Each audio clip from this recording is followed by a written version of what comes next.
Hello students, आज हम class 10th का केमिस्ट्री के सेक्शन का जो पहला चैप्टर है केमिकल रिएक्शंस एंड इक्वेशन, आज उसके बारे में पढ़ेंगे। अब इस चैप्टर में हम सारे कॉन्सेप्ट जो जिससे कि हम इजीली क्वेश्चन कर सकें उनके बारे में डिस्कशन करेंगे। इस चैप्टर को पढ़ने के बाद मैं आशा करता हूं कि आप अच्छे से क्वेश्चंस कर पाएंगे, यानी बोर्ड में अगर इस चैप्टर से रिलेटेड कोई भी क्वेश्चन आएगा आप अच्छे से कर पाएंगे। तो हम अपने इस चैप्टर को स्टार्टिंग करते हैं। तो इस चैप्टर को स्टार्टिंग करने से पहले हम केमिकल रिएक्शंस के बारे में जानते हैं। केमिकल रिएक्शंस क्या होती हैं? तो केमिकल रिएक्शंस, केमिकल रिएक्शन एक फिनोमेना होता है, phenomena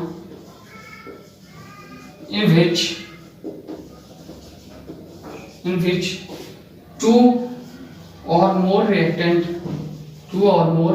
reactants are react together to form a compound। एक कोई कंपाउंड फॉर्म करेंगे जिसे हम क्या बोलेंगे? प्रोडक्ट बोलेंगे। which so different physical and chemical properties।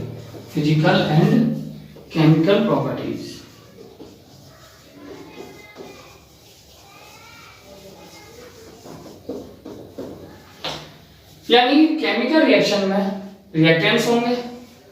तो रिएक्टेंट्स क्या करेंगे? दो या दो से ज्यादा हो सकते हैं, आपस में रिएक्ट करके क्या करेंगे? कंपाउंड बनाएंगे जिसे हम क्या बोलेंगे? प्रोडक्ट, जिसकी की फिजिकल और केमिकल प्रॉपर्टीज क्या होंगी? उनसे डिफरेंट होंगी। ठीक है, तो ये तो हो गया केमिकल रिएक्शन की डेफिनेशन। तो इसको समझते हैं हम। तो उससे पहले हम जानेंगे रिएक्टेंट्स क्या होते हैं। रिएक्टेंट्स क्या होते हैं? और रिएक्टेंट्स की अगर डेफिनेशन लिखें हम, reactants the substance which takes participate in a chemical reaction।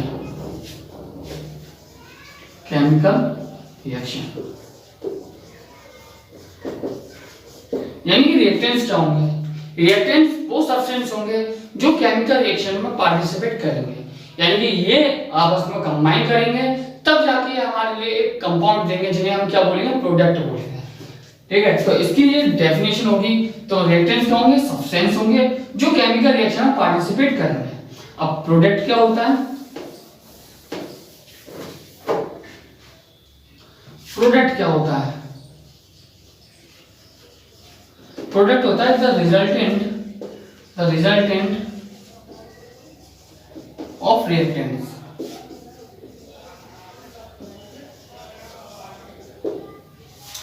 क्या होता है कि रिजल्टेंट होता है रिएक्टेंट्स का, यानी रिएक्टेंट्स जब आपस में कंबाइन करेंगे तो उसके बाद जो भी बनेगा वो क्या होगा? वो हमारा प्रोडक्ट होगा। यानी जो भी रिएक्शन होकर यानी रिएक्टेंट्स के अंदर और जो कंपाउंड्स हम लेंगे, केमिकल रिएक्शन होगी उनके अंदर, उनके बाद का जो रिजल्ट मिलेगा हमें, जो कंपाउंड मिलेगा, उसी को क्या बोलेंगे? हम प्रोडक्ट, यानी द रिजल्टेंट ऑफ रिएक्टेंट्स, उसको क्या बोलते हैं? हम प्रोडक्ट बोलते हैं। अब जैसे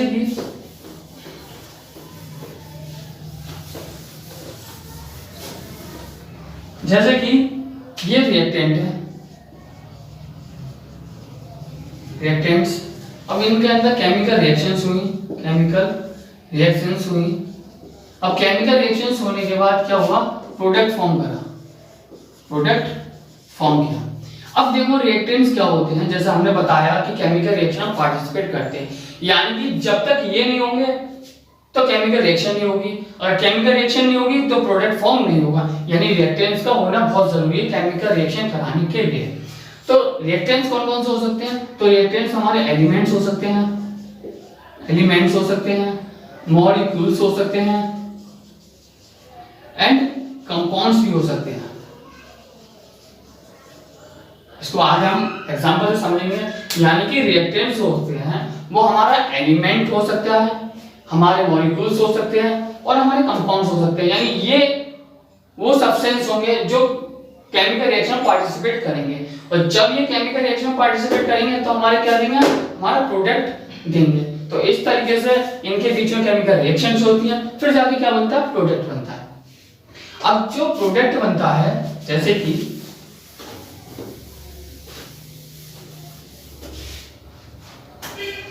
रिएक्टेंट्स को बताया हमने कि रिएक्टेंट्स हमारे एलिमेंट हो सकते हैं, मॉलिक्यूल्स हो सकते हैं और कंपाउंड्स हो सकते हैं। अब देखो क्या क्या होता है, what happen during a chemical reaction. Chemical reaction यानी केमिकल रिएक्शन जो होती हैं उनके दौरान क्या क्या होता है। तो पहला केमिकल चेंज हुआ, केमिकल चेंज हुआ। केमिकल चेंज कैसे, जैसे कि जैसे H2 गैस हो गई, ठीक है, O2 हो गया, ये भी क्या होगी, गैस। अब देखो ये जो कंपाउंड बनाएंगे यानी प्रोडक्ट बनाएंगे, ये बनेगा H2O वाटर, जो लिक्विड फॉर्म होगा। अब देखो ये क्या हो गया, हमारे ये रिएक्टेंट्स हो गए, कैसे हो गए, रिएक्टेंट्स हो गए। अब ये रिएक्टेंट्स जो हैं, अब देखो रिएक्टेंट्स ये कैसा है, ये मॉलिक्यूल है, H2 क्या है, मॉलिक्यूल है, O2 क्या है, मॉलिक्यूल है, यानी कि इस समय पे जो रिएक्टेंट्स है वो हमारे क्या है, वो मॉलिक्यूल्स हैं। अब देखो इन्होंने एक कंपाउंड फॉर्म करा H2O, जैसे सब जानते हैं इसको क्या बोलते हैं, वाटर बोलते हैं। ये क्या मिला हमारा, ये मिला हमारा प्रोडक्ट। अब देखो केमिकल चेंजेस, अब जैसे H2 हो गया, गैस होती है, O2 क्या हो गया, गैस होती है, लेकिन H2O जो बना वो क्या बना, वो हमारा लिक्विड बना, ठीक है। देखो इसमें केमिकल चेंज हुआ है ना। अब क्या होगा, जैसे कि अब दूसरा जो होगा, दूसरा यानी क्या होगा, rearrangement of atom take place, rearrangement of atoms take place, यानी एटम्स तो सेम ही रहेंगे, जो प्रोडक्ट बनेगा उसमें भी एटम सेम रहेंगे, बट उनका अरेंजमेंट डिफरेंट हो जाएगा। जैसे कि हमने क्या बताया, जैसे क्या होता है, H2 लिया था अभी हमने गैस, O2 लिया था हमने गैस, और क्या बना था हमारा, वाटर बना था। वाटर क्या था, H2O, जो कि लिक्विड फॉर्म में था, ठीक है। अब देखो इसमें H2O अलग ओरिएंटेशन होगा, O2 एक अलग मॉलिक्यूल है अपना। अब जब ये बना H2O, इसमें ये H2 और O यानी हाइड्रोजन और ऑक्सीजन इस तरीके से अरेंज हुए कि इसकी फिजिकल प्रॉपर्टीज और केमिकल प्रॉपर्टी इसकी डिफरेंट हो गई इनसे। अब जैसे O2 था, ठीक है, O2 है, ऑक्सीजन H2 है, इसमें अरेंजमेंट कुछ अलग था और इसमें कुछ अलग अरेंजमेंट हुआ, लेकिन एटम देखो दोनों में सेम रहा, यानी हाइड्रोजन में इसमें, ऑक्सीजन में रिएक्टेंट साइड में, और प्रोडक्ट में भी क्या है, हाइड्रोजन और ऑक्सीजन। यानी कि सिंपली भाषा में कहें कि रिएक्टेंट्स में जो एटम्स होंगे, ठीक है, जो एटम्स होंगे, जो रिएक्टेंट साइड में प्रोडक्ट होंगे यानी प्रेजेंट होंगे, वही एटम्स क्या होंगे, हमारे प्रोडक्ट साइड में प्रेजेंट होंगे, बट उनका क्या होगा, सिर्फ रीअरेंजमेंट ही होता है। तो रीअरेंजमेंट जब अलग अलग होता है तो उनकी स्टेट भी चेंज हो जाती है, स्टेट चेंज हो जाती है तो उसमें केमिकल चेंजेस हो जाते हैं। अब तीसरा पॉइंट जो देखें हम इसमें,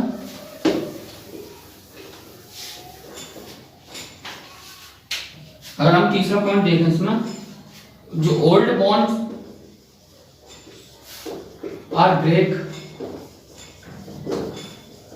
एंड न्यू बॉन्ड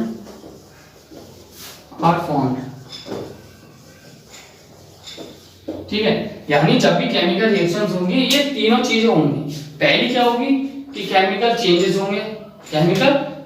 होंगे, दूसरी कि एटम्स सेम ही रहेंगे बट उनका रीअरेंजमेंट अलग अलग हो जाएगा, तीसरा जो ओल्ड बॉन्ड होंगे रिएक्टेंट साइड में, जो ओल्ड बॉन्ड होंगे वो ब्रेक्स होंगे, ठीक है, वो क्या होंगे, ब्रेक्स होंगे, और न्यू बॉन्ड क्या होंगे, न्यू बॉन्ड फॉर्म होंगे, ठीक है। तो ये तीनों चीजें होती हैं जब कभी भी केमिकल रिएक्शंस होती हैं, ठीक है। अब जैसे कि केमिकल रिएक्शन की अगर मैं एग्जांपल दूं, केमिकल रिएक्शन हमारे बॉडी में भी होती है, और जो फ्रूट्स लेके आते हैं जब उसको हम छोड़ देते हैं एयर में तो उसमें भी केमिकल रिएक्शन होती है। यानी हमारी बॉडी के अंदर भी क्या होती है, हमारे बॉडी के अंदर भी केमिकल रिएक्शंस होती हैं। जैसे हम खाना खाते हैं, खाना खाने के बाद जो हमारा डाइजेस्ट होता है, जो खाना होता है, डाइजेशन सिस्टम में जो डाइजेशन प्रोसेस जो चलता है वो भी क्या है, केमिकल रिएक्शन का ही क्या है, पार्ट है। उसमें भी हमारे शरीर के अंदर केमिकल रिएक्शंस होती हैं। अब जैसे हम क्या करते हैं, कभी तो हम फ्रूट्स लेके आते हैं, फ्रूट्स ले आने के बाद जैसे एप्पल लिया, हमने एप्पल को क्या करा, छील कर हमने जब रख देते हैं तो वो ब्राउन ब्राउन पड़ जाता है। क्यों? क्योंकि वो एयर के साथ रिएक्शन करता है। एयर के साथ रिएक्शन करने के बाद क्या होता है, वो उसका क्या हो जाता है, कोरोजन हो जाता है। ठीक है, इसी चैप्टर में पढ़ेंगे, कोरोजन हो जाता है उस पर। ठीक है, यानी क्या होता है, ये डैमेज ऑक्सीडेशन हो जाता है उसका। फूड होता है, फूड का क्या हो जाता है, ऑक्सीडेशन हो जाता है। अब क्या होगा, जैसे कि एक आपसे बहुत जनरली क्वेश्चन पूछता है इसी से कि अगर हमने मैग्नीशियम का जो रिबन है सॉलिड स्टेट में था, अगर मैंने उसको ऑक्सीजन की प्रेजेंस में जो गैस है मैंने उसको हीट कर दिया, स्ट्रांगली हीट कर दिया, ये डेल्टा जो साइन होता है ना, ये हीट का सिंबल होता है, ये आगे देखेंगे हीट का सिंबल होता है, ये इसी चैप्टर में आगे देखेंगे। तो क्या होगा, हमारा MgO बनता है ये सॉलिड स्टेट में। ठीक है, अब ये क्वेश्चन पूछ लेता है कि ये जो होता है इसको हम सैंड पेपर से रफ क्यों करते हैं, सैंड पेपर से इसको जलाने से पहले क्यों इसको रफ किया जाता है सैंड पेपर से। अब देखो, जैसे कि ये जो होता है Mg एक हाई रिएक्टिव मेटल होता है। क्या होता है, हाई रिएक्टिव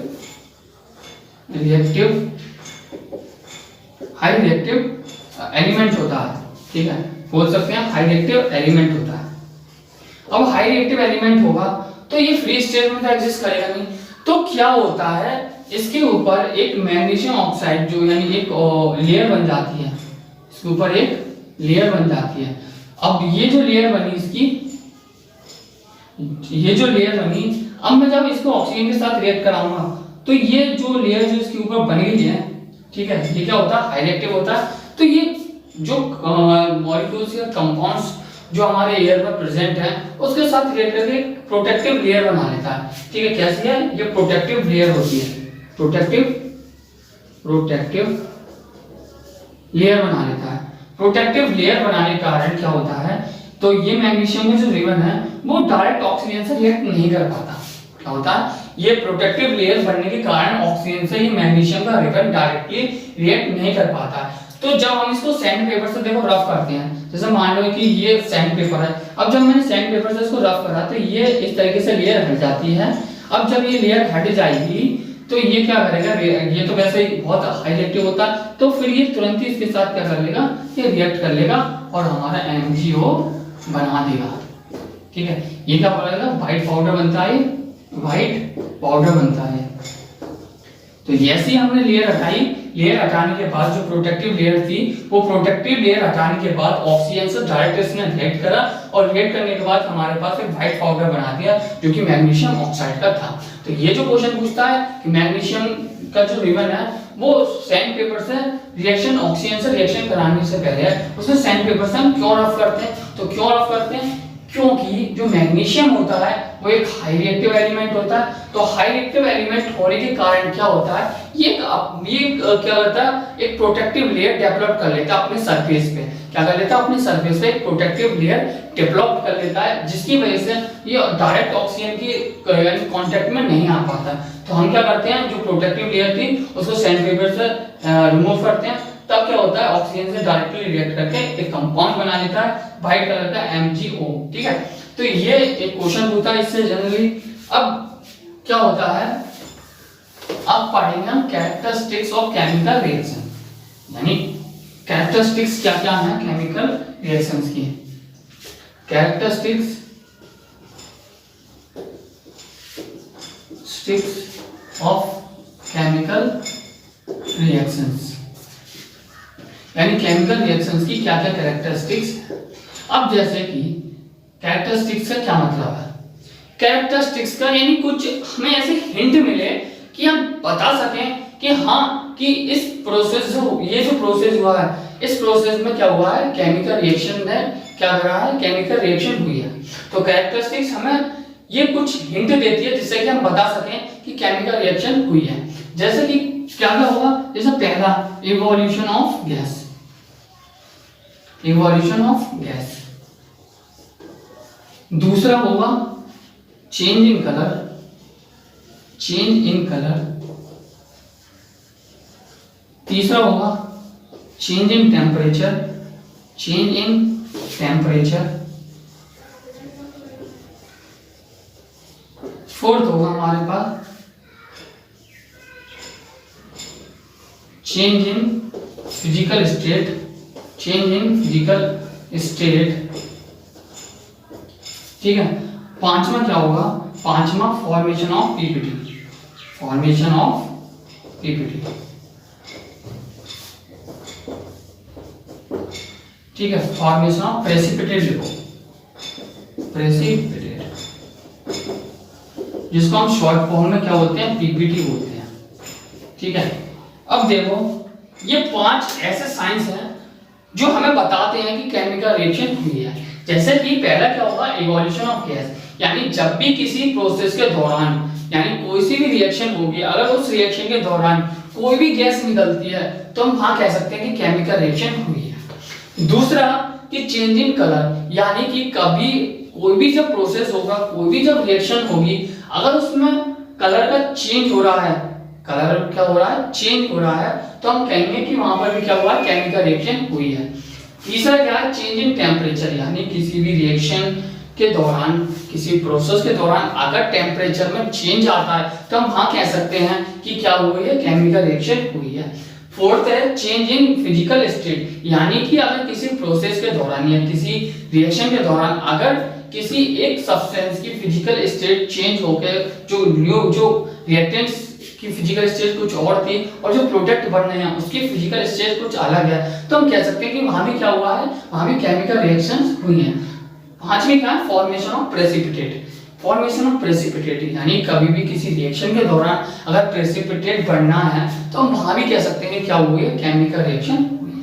तो एक एक करके सारे पॉइंट्स को हम डिस्कस करते हैं। तो सबसे पहले देखते हैं हम evolution of gas, evolution of gas. Evolution of gas का क्या मतलब होता है कि प्रोसेस के दौरान गैस का निकलना क्या इंडिकेट करता है, यानी प्रोसेस के दौरान गैस का निकलना क्या इंडिकेट करता है कि वहां क्या हुई है, केमिकल रिएक्शन हुई है। जैसे कि अगर मैंने क्या करा, मैंने जिंक के ग्रेन्यूल्स ले लिए, जिंक ले लिया, और जब मैंने क्या करा, डाइल्यूट अगर मैंने इसकी रिएक्शन कराई HCl से, ठीक है, डाइल्यूट अगर मैंने HCl से इसकी रिएक्शन कराई, ठीक है, तो क्या होगा, मेरे पास ZnCl बनेगा, ZnCl2 प्लस H2 गैस निकल जाएगी, H2 गैस। अब हम कैसे बताएंगे कि ये H2 गैस निकल रही है, तो हम ये वाला सिंबल लगा देते हैं ऊपर की तरफ। इस सिंबल से हमें पता चल जाता है कि इस रिएक्शन में क्या हुई है, गैस निकली है। तो अब देखो इस रिएक्शन में गैस निकली है तो हम कह सकते हैं यहाँ क्या हुआ है, केमिकल रिएक्शन हुई है, यानी कि ये क्या है, ये केमिकल रिएक्शन। अब देखो ये जो हाइड्रोजन गैस है, हाइड्रोजन गैस जो निकलती है ये, ठीक है, ये हाइड्रोजन गैस, इसकी ये जो होती है ये पॉप साउंड के साथ क्या करती है, बर्न करती है, पॉप साउंड के साथ क्या करती है, बर्न करती है। अगर मैंने क्या करा, अगर ये किसी भी रिएक्शन के दौरान क्या हो रहा है, अगर ये गैस निकल रही है H2 गैस, अगर किसी प्रोसेस के दौरान अगर ये गैस निकल रही है H2, अगर मैंने इसमें बर्निंग जो हमारे पास मैच स्टिक्स होगी, अगर मैंने इसके पास लेके आऊंगा तो ये पॉप साउंड के साथ क्या करेगी, बर्न, यानी ये कैरेक्टरिस्टिक्स होती है हाइड्रोजन गैस को पहचानने की कि अगर कोई भी गैस अगर पॉप साउंड के साथ बर्न कर रही है तो वो कौन सी गैस होगी, वो हाइड्रोजन गैस होगी। तो ये जो था पहला था इवोल्यूशन ऑफ गैस, यानी जब भी किसी रिएक्शन के दौरान अगर कोई गैस निकलती है तो हम कह सकते हैं कि वहां क्या हुआ है, केमिकल रिएक्शन हुई है। दूसरा है change in colour,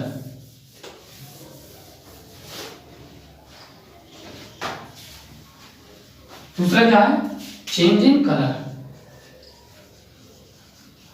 change in colour, यानी कि जब भी कोई रिएक्शन या प्रोसेस के दौरान किसी सब्सटेंस का कलर चेंज हो रहा है किसी दूसरे सब्सटेंस को ऐड करने पे, तो हम कह सकते हैं वहां क्या होगी, वहां केमिकल रिएक्शन हुई है। जैसे कि एक एग्जांपल दे रखा है, जैसे कि ये पोटेशियम परमैंगनेट है, हमने एक बीकर लिया, अब बीकर में क्या करा, पोटेशियम परमैंगनेट है, पोटेशियम परमैंगनेट, पोटेशियम परमैंगनेट का फॉर्मूला KMnO4 होता है और इसका कलर क्या होता है, पर्पल कलर होता है, पर्पल कलर होता है। अब पर्पल कलर होता है, अगर मैंने इसमें क्या करा, सिट्रिक एसिड मिला दी, सिट्रिक एसिड मिला दी, तो ये जो होगा, जब मैंने इसमें सिट्रिक एसिड मिलाई, सिट्रिक एसिड मिलाने के बाद क्या होगा, इसका कलर व्हाइट हो जाएगा। कैसा हो गया इसका कलर, इसका कलर क्या हो जाएगा, ये व्हाइट कलर में चेंज हो जाएगा। यानी इसका जो कलर था पर्पल वो किस में कन्वर्ट हो गया, व्हाइट में। तो ये भी क्या है, ये कैरेक्टरिस्टिक्स है, ये जो बता रही है कि इस प्रोसेस के दौरान क्या हुआ है, केमिकल रिएक्शन हुई है और केमिकल रिएक्शन होने की वजह से क्या हुआ है, इसका कलर चेंज हो गया। तो केमिकल रिएक्शन हुई, सिट्रिक एसिड डालने में, तो पर्पल से क्या हो गया, व्हाइट कलर में ये कन्वर्ट हो गया। अब देखो एक बात, सिट्रिक एसिड, जैसे कि सिट्रिक एसिड सोर्स होती है, हमें कहाँ से मिलती है, हमें जो यानी उससे मिलेगी लेमन से, लेमन से, ऑरेंज से, ठीक है, जितने भी खट्टे फल होते हैं उनसे हमें क्या मिल जाएगी, सिट्रिक एसिड मिल जाएगी। यानी कि अगर हम ये चाहें तो हम इसको अपने आप से भी, खुद से भी कर सकते हैं। जैसे अगर हम क्या करेंगे, लैब में जाएंगे, लैब में जाने के बाद जो पोटेशियम परमैंगनेट का जो सॉल्यूशन होगा उसको लेंगे, सॉल्यूशन लेने के बाद क्या होगा, हम उसमें नींबू डालेंगे, नींबू की कुछ ड्रॉप्स डालेंगे उसमें, और नींबू की कुछ ड्रॉप्स डालने के बाद हम देखेंगे कि उसका पर्पल से कलर क्या हो जाएगा, व्हाइट में चेंज हो जाएगा।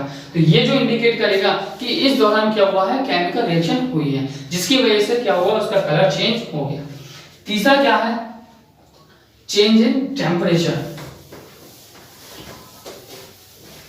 Change in temperature, change in temperature.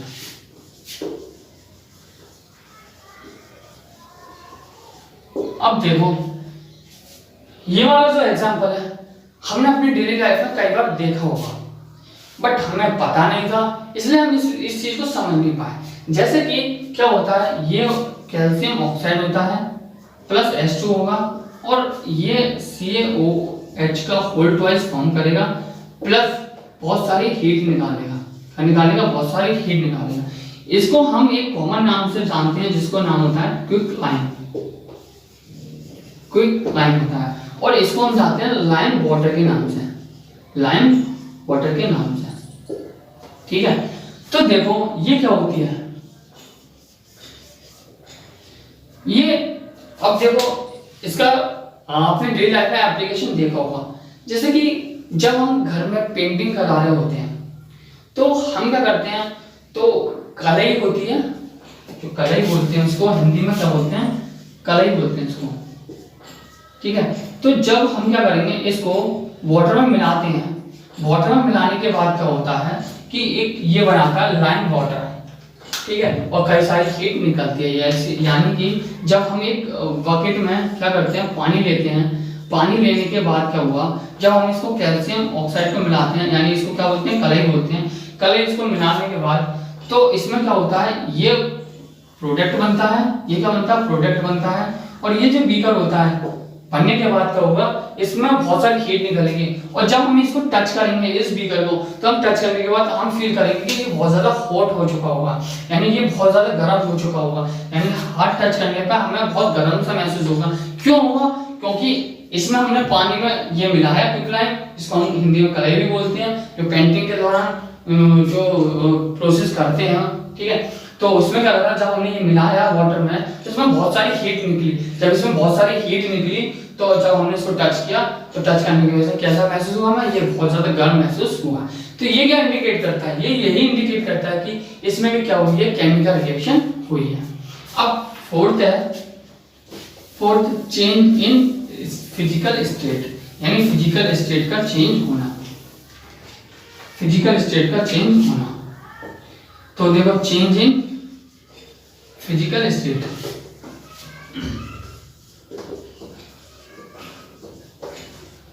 Physical state का चेंज होना। अब जैसे कि ये वैक्स होती है, वैक्स हमारी सॉलिड फॉर्म में होती है, जब इसको हम हीट करते हैं, जब हम इसको हीट करते हैं तो हमारे पास देखो CO2 मिलेगा जो गैसेस होगा, कुछ वाटर के ड्रॉपलेट्स मिलेंगे जो लिक्विड फॉर्म में होंगे, और कुछ हीट मिलेगी और कुछ हमें लाइट मिलेगी। यानी जब हम कैंडल जलाते हैं, ये जो वैक्स होती है, कैंडल जलाते हैं, तो कैंडल जब हम जलाते हैं तो जलाने के बाद उससे जो बनता है वो CO2 गैस बनती है और वाटर के कुछ ड्रॉपलेट्स बनते हैं, और उसमें बहुत सारी हीट निकलती है और उसमें लाइट भी निकलती है। अब जैसे कि वैक्स का फॉर्मूला होगा, ठीक है, जैसे हम ये हाइड्रोकार्बन होता है, ये क्या होता है, हाइड्रोकार्बन होते हैं, हाइड्रोकार्बन, यानी कि ये जो वैक्स होती है ये एक हाइड्रोकार्बन है जो कि हाइड्रोजन और कार्बन से मिलकर बनी होती है। अगर हम इसका फॉर्मूला देखें तो C31H64 होगा, C31H64 यानी सैचुरेटेड होता है।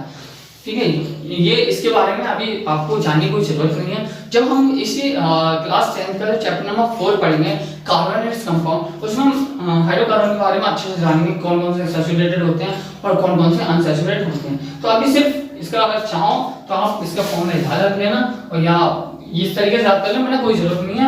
हम चैप्टर नंबर 4 में इसको अच्छे से समझेंगे। तो जब हम वैक्स को जलाते हैं तो जलाने के बाद क्या होता है, ये हीट का सिंबल है, जो हमने बताया, इसके आगे डिस्कशन करेंगे। ये कैसा है, हीट का सिंबल है। तो क्या होगा कि CO2 गैस बनेगी, H2O कुछ वाटर के ड्रॉपलेट्स बनेंगे, बहुत सारी अमाउंट में हीट निकलेगी और कुछ अमाउंट में लाइट भी प्रोड्यूस होगी। तो ये क्या हुआ, सॉलिड से गैस और लिक्विड में चेंज हुई, यानी क्या हुआ, फिजिकल स्टेट चेंज हो गई। फिजिकल स्टेट चेंज होने से क्या मतलब हुआ कि इसमें क्या हुआ, केमिकल रिएक्शन हुई है। तो ये क्या करेंगे, ये स्टेप हमें इंडिकेट करते हैं, बताते हैं कि हाँ इस प्रोसेस में केमिकल रिएक्शन हुई है। अब जैसे कि पांचवा क्या है, formation of precipitation. Formation of precipitation, formation of precipitation. तो प्रेसिपिटेशन का मतलब क्या होता है, प्रेसिपिटेशन का मतलब क्या होता है, प्रेसिपिटेशन का मतलब होता है हमारे पास इनसॉल्युबल सब्सटेंस, इनसॉल्युबल सब्सटेंस। अगर मैं छोटी सी बात में कहूं, अगर मैं एक लाइन में बोलूं प्रेसिपिटेशन के बारे में, अगर मैं एक लाइन में बोलूं तो क्या होता है, इनसॉल्युबल सब्सटेंस होता है जो कि पानी में डिसॉल्व नहीं होते हैं। Insoluble substance which does not dissolve in water, dissolve in water। ठीक है, ये क्या होते हैं, ये वाटर में डिसॉल्व नहीं होते हैं। तो प्रेसिपिटेशन का क्या मतलब होता है कि ये ऐसे केमिकल, ठीक है, कि जब भी अगर किसी रिएक्शन के अगर प्रोसेस के दौरान, ठीक है, तो अगर कोई एक सब्सटेंस ऐसा फॉर्म हो रहा है प्रोडक्ट साइड में, जो प्रोडक्ट साइड में कोई ऐसा सब्सटेंस फॉर्म हो रहा है जो कि वाटर में इनसॉल्युबल है, तो वो क्या इंडिकेट करेगा कि वो बताएगा कि हाँ यहाँ भी क्या हुई है, केमिकल रिएक्शन हुई है, जिसकी वजह से एक ऐसा कंपाउंड बना, एक ऐसा प्रोडक्ट बना जो कि वाटर में क्या है, इनसॉल्युबल है। तो ये इंडिकेट करेगा केमिकल रिएक्शन हुई है। जैसे कि अगर इसका अगर हम एग्जांपल देते हैं,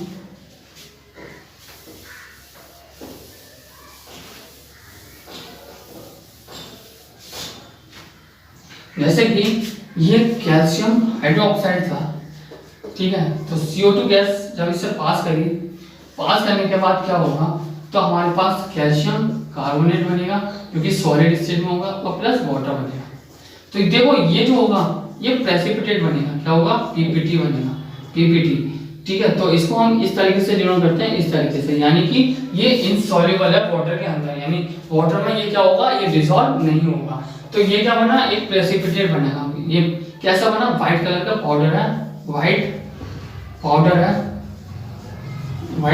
है और ये क्या है, PPT यानी प्रेसिपिटेट फॉर्म हुआ, यानी कि ये जो कंपाउंड बना प्रोडक्ट साइड में, ये कैसा है, इनसॉल्युबल है वाटर के अंदर। अब ये रिएक्शन, ठीक है, ये इसको आगे देखेंगे कि इसको हम और नाम से जानते हैं, इसको हम बोलते हैं मार्बल और लाइमस्टोन।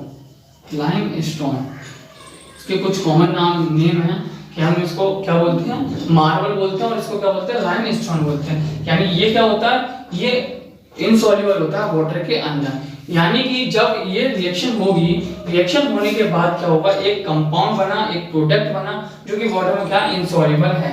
ठीक है, तो इसको कॉमन नेम क्या है इसका, मार्बल और लाइमस्टोन। तो ये भी क्या इंडिकेट कर रहा है, ये भी इंडिकेट कर रहा है कि यहाँ भी क्या हुई है, केमिकल रिएक्शन हुई है। तो हमने कैरेक्टरिस्टिक्स भी पढ़ ली, तो अब पढ़ेंगे इसके बाद केमिकल इक्वेशन। ठीक है, क्या पढ़ेंगे, केमिकल इक्वेशन। ठीक है, तो आई होप आपको इतना समझ में आया होगा। अब पढ़ेंगे हम क्या, केमिकल इक्वेशंस। अब बात करते हैं केमिकल इक्वेशंस की कि केमिकल इक्वेशंस क्या होती हैं।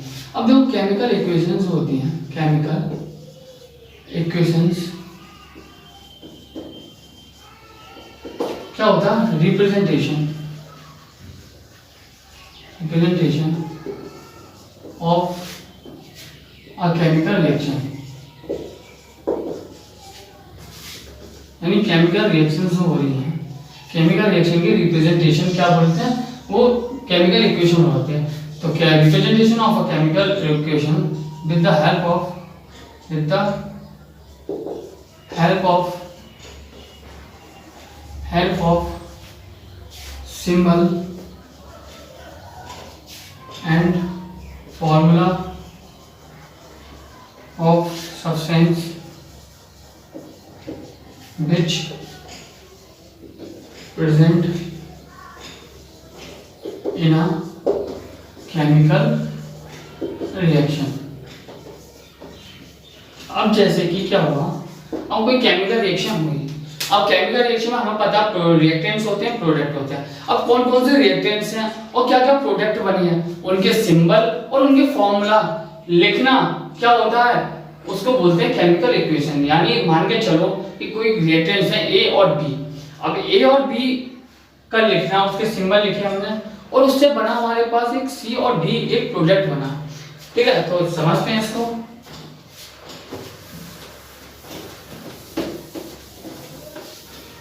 जैसे कि ये क्या है, A प्लस बी रिएक्ट करा, केमिकल रिएक्शन हुई, अब केमिकल रिएक्शन में एक प्रोडक्ट बना C एंड D। अब ये क्या थे, ये रिएक्टेंट हैं जो लेफ्ट हैंड साइड पर जो प्रेजेंट होते हैं, केमिकल रिएक्शन के जो लेफ्ट हैंड साइड पर प्रेजेंट होते हैं उसको बोलते हैं रिएक्टेंट्स, और जो राइट हैंड साइड पर जो प्रेजेंट होते हैं उनको बोलते हैं प्रोडक्ट्स। क्या बोलते हैं, प्रोडक्ट्स। अब देखो ये क्या हुआ, अब देखो ए और बी कोई भी रिएक्टेंट्स है, इसका हमने सिंबल लिखा ए और बी का, केमिकल रिएक्शन हुई और प्रोडक्ट बने हमारे पास सी और डी, इसका भी सिंबल लिखा। तो इसी को हमने एक रिप्रेजेंट कर दिया, इसी रिप्रेजेंटेशन को क्या बोलते हैं हम, इसको केमिकल इक्वेशंस बोलते हैं। जैसे कि मेरे पास एक आयरन था सॉलिड में, सल्फर ले लिया सॉलिड में, अब मैंने इसको स्ट्रांगली हीट कर दिया तो मेरे पास एक प्रोडक्ट बना FeS जो कि सॉलिड फॉर्म में है। अब देखो कि अब मुझे कैसे पता चला कि देखो अब रिएक्टेंट्स ने क्या करा, अब रिएक्टेंट्स कौन कौन से हैं, अब देखो अब मुझे बताएगा कि Fe और S क्या है, ये रिएक्टेंट्स हैं। तो मैंने आयरन की और सल्फर ने रिएक्ट करा, आयरन का मैंने सिंबल लिखा, सल्फर भी का सिंबल लिखा और रिएक्ट करने के बाद आयरन सल्फाइड बनाया और आयरन सल्फाइड का मैंने क्या लिखा, फॉर्मूला लिखा। तो इस तरीके से रिप्रेजेंट करना ही क्या बोलते हैं उसको बोलते हैं केमिकल इक्वेशंस बोलते हैं। ठीक है, अब ये जो केमिकल इक्वेशंस होती हैं ये दो टाइप्स की होती हैं, ये जो केमिकल इक्वेशंस होती हैं ये दो टाइप्स की होती हैं। कौन कौन सी, ये होती है बैलेंस केमिकल इक्वेशन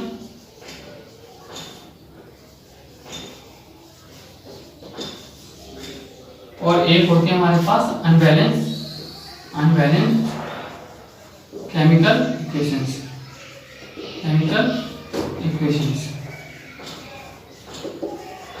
हम इसको क्या बोलते हैं, स्केलेटन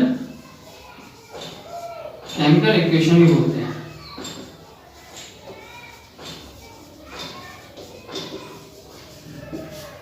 ठीक है, अब देखो केमिकल इक्वेशंस क्या होती हैं। केमिकल इक्वेशंस हमारे दो टाइप की होती है, एक होती है बैलेंस केमिकल इक्वेशन और एक होती है अनबैलेंस केमिकल इक्वेशन, जिसको कि हम क्या बोलते हैं, स्केलेटन केमिकल इक्वेशन बोलते हैं। तो हम एक एक करके इसको समझते हैं। अब सबसे पहले बात करेंगे बैलेंस केमिकल इक्वेशंस की। बैलेंस केमिकल इक्वेशंस की, बैलेंस्ड केमिकल इक्वेशंस की। अब देखिए, अब इसमें क्या होगा, जैसे कि मैंने क्या करा, H2 gas plus O2 gas लिख दी। ठीक है, और मैंने क्या लिख दिया, H2O लिक्विड में। अब देखो यहां पर मैंने 2 लगाया और यहां पर भी मैंने 2 लगा दिया। अब देखो इसमें क्या थे, देखो ये एटम्स थे, मैंने पहले बताया था कि एटम्स चेंज नहीं होते, सिर्फ उनका रीअरेंजमेंट होता है। यानी ऐसा नहीं होगा कि मैंने हाइड्रोजन और ऑक्सीजन रिएक्टेंट साइड में लिया था और जो प्रोडक्ट बना उसमें हाइड्रोजन और ऑक्सीजन के अलावा भी कुछ और है, यानी हो सकता है कि इसमें कंपाउंड में इसके अलावा भी कोई हो, ऐसा नहीं होगा। यानी कि जो मैं इस साइड में लूंगा वही मेरे इस साइड में प्रेजेंट होंगे। हाँ, जो मैं रिएक्टेंट साइड में जो एलिमेंट लूंगा, यानी जो एलिमेंट के जो एटम्स होंगे जो रिएक्टेंट साइड में प्रेजेंट होंगे वही मेरे प्रोडक्ट साइड में प्रेजेंट होंगे, सिर्फ उनका रीअरेंजमेंट ही अलग-अलग होगा। अब जैसे कि देखो इसमें रिएक्टेंट साइड देखो, पहले रिएक्टेंट साइड देखूंगा, रिएक्टेंट साइड में मेरे 4 कितने हैं, नंबर ऑफ हाइड्रोजन एटम की बात करूंगा, हाइड्रोजन एटम की बात करूं तो हाइड्रोजन के एटम कितने मेरे पास, यहाँ 4। ठीक है, रिएक्टेंट साइड की बात करूंगा, रिएक्टेंट साइड की। अब नंबर ऑफ ऑक्सीजन के एटम कितने हैं, एटम कितने हैं मेरे हैं 2। ठीक है, अब देखो मैं प्रोडक्ट साइड की बात करूं तो देखो प्रोडक्ट साइड में भी जो कंपाउंड बना है वाटर के, जो वाटर का मॉलिक्यूल होता है। अब देखो प्रोडक्ट साइड में भी हाइड्रोजन के कितने नंबर ऑफ एटम, तो नंबर ऑफ एटम हाइड्रोजन कितने 4 और ऑक्सीजन कितने नंबर ऑफ एटम है 2। यानी कि देखो जितने एटम हमारे रिएक्टेंट साइड में प्रेजेंट थे उतने ही कितने यानी प्रोडक्ट साइड में भी प्रेजेंट है। तो ये क्या बताती है, यानी ये केमिकल जो इक्वेशन है, जो केमिकल इक्वेशन है ये कैसी है, बैलेंस है। यानी कि रिएक्टेंट साइड में भी 4 हाइड्रोजन के एटम है और प्रोडक्ट साइड में भी क्या है, हाइड्रोजन के 4 ही एटम है। रिएक्टेंट में ऑक्सीजन के 2 एटम है और प्रोडक्ट में भी ऑक्सीजन के 2 एटम हैं। यानी ये क्या बताती है कि ये बैलेंस है, यानी जितने नंबर ऑफ एटम हमारे रिएक्टेंट साइड में हैं उतने ही क्या होते हैं प्रोडक्ट साइड में। यानी कि अगर मैं सिंपल सी भाषा में बोलूं, सिंपल सी भाषा में अगर मैं बोलूं कि number of atoms in reactant side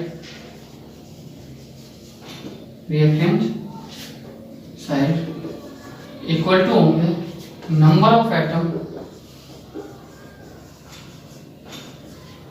of elements, ठीक है, और सब्सटेंस लिखेंगे, सब्सटेंस इन प्रोडक्ट साइड। क्या था कि number of atoms of substance जो कि केमिकल रिएक्शन में पार्टिसिपेट कर रहा है और ये जो हमारा बना है, यानी नंबर ऑफ एटम जो होंगे सब्सटेंस के रिएक्टेंट साइड में वो बराबर होंगे number of atoms of substance के इन प्रोडक्ट साइड में। यानी जब रिएक्टेंट साइड में और प्रोडक्ट साइड में नंबर ऑफ एटम्स दोनों के जब बराबर होंगे तो वो क्या कैसी कहलाएगी, वो हमारी बैलेंस केमिकल इक्वेशन कहलाएगी। अब दूसरी कौन सी होती है, दूसरी होती है unbalance chemical equation. Unbalance chemical equation, unbalance chemical equations, unbalance chemical equations बोलते हैं इसको। ठीक है, क्या और दूसरा नाम क्या था इसका, इसको बोलते हैं स्केलेटन केमिकल इक्वेशन। अब जैसे कि number of atoms of substance in reactant side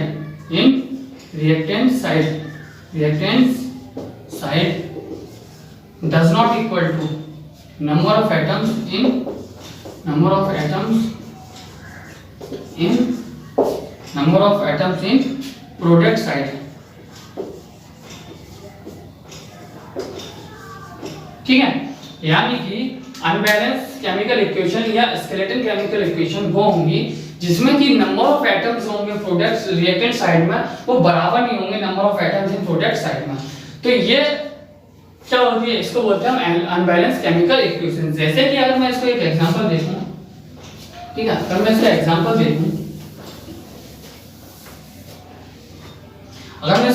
देखूं, जैसे कि मैंने क्या करा CH4, ठीक है, ये मीथेन गैस होती है, ये हम चैप्टर नंबर 4 में पढ़ेंगे।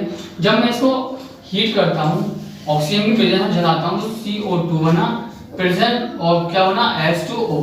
ठीक है, अब देखो इसमें हाइड्रोजन के 4 एटम है और इसमें हाइड्रोजन के 2 एटम है, इसमें ऑक्सीजन के 2 एटम है और इसमें कितने 3 एटम है। यानी कि देखो रिएक्टेंट साइड जो है, रिएक्टेंट साइड में रिएक्टेंट साइड में जो एटम्स हैं और जो प्रोडक्ट साइड में एटम्स हैं,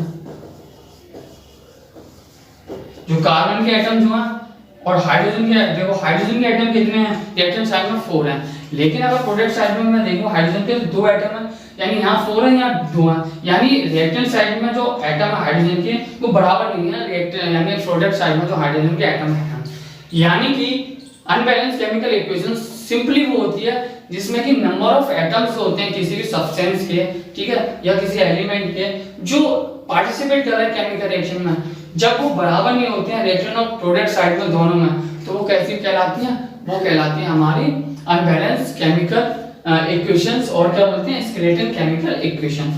तो देखो हमने इस लेक्चर में हमने केमिकल रिएक्शंस के बारे में पढ़ा, केमिकल रिएक्शन क्या होती हैं और केमिकल रिएक्शन के कुछ एग्जांपल्स भी बताए, और हमने कैरेक्टरिस्टिक्स बताई केमिकल रिएक्शन की, और एक जो मोस्ट इंपोर्टेंट जो क्वेश्चन आता है मैग्नीशियम रिबन से रिलेटेड इसके बारे में बताया, केमिकल कैरेक्टरिस्टिक्स के बारे में, केमिकल रिएक्शन कैरेक्टरिस्टिक्स की उसके बारे में डिस्कशन करा, एक एक जो पॉइंट्स थे 5 पॉइंट्स सारे के बारे में हमने अच्छे से डिस्कशन करा, और उसके बाद हमने केमिकल इक्वेशंस के बारे में बताया।